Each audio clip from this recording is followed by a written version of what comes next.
মনে হচ্ছিল। অনেককে সবকিছু বলে দেওয়া উচিত। হ্যাঁ, বাচ্চাটা তার আসল মা বাবার কোলে উঠতে পারছে না।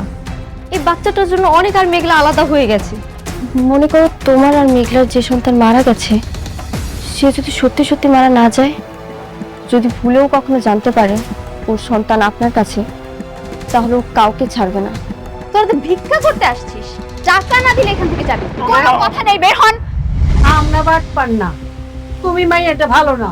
সেই কখন থেকে আমাদের লোকে খারাপ ব্যবহার করতেছো। কি বললি? আমার সাথে বেয়াদবি করলি?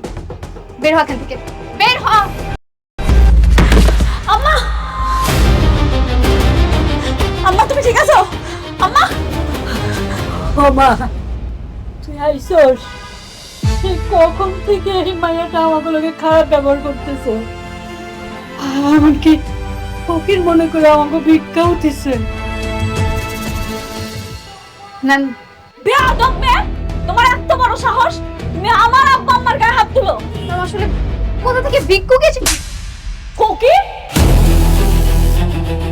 তোর বাবা মা সমতুল্য, কিভাবে তুই হাত তুলস গায়ে? বাপ মা শিক্ষা দেয় না কিছু তোরে? সরি ম্যাডাম, ওদেরকে দেখে তো মনে হচ্ছে যেন কেমন লাগছিল, সেজন্যই আমি আসলে এমনটা করেছি। তোর আর চাকরি করতে হবে না, বেরো যা।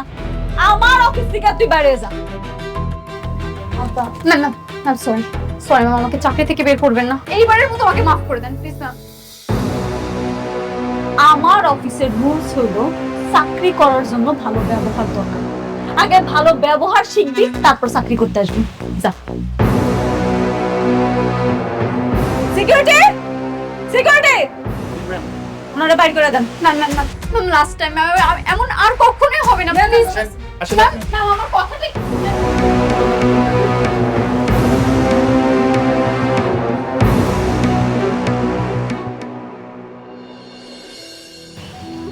আম্মা, আব্বা, তোমরা আমারে মাফ করে দাও। আমি না সত্যি বুঝতে পারি নাই আমার অফিসে আসার পরে এরকম একটা অবস্থা তোমরা দেখা লাগবে।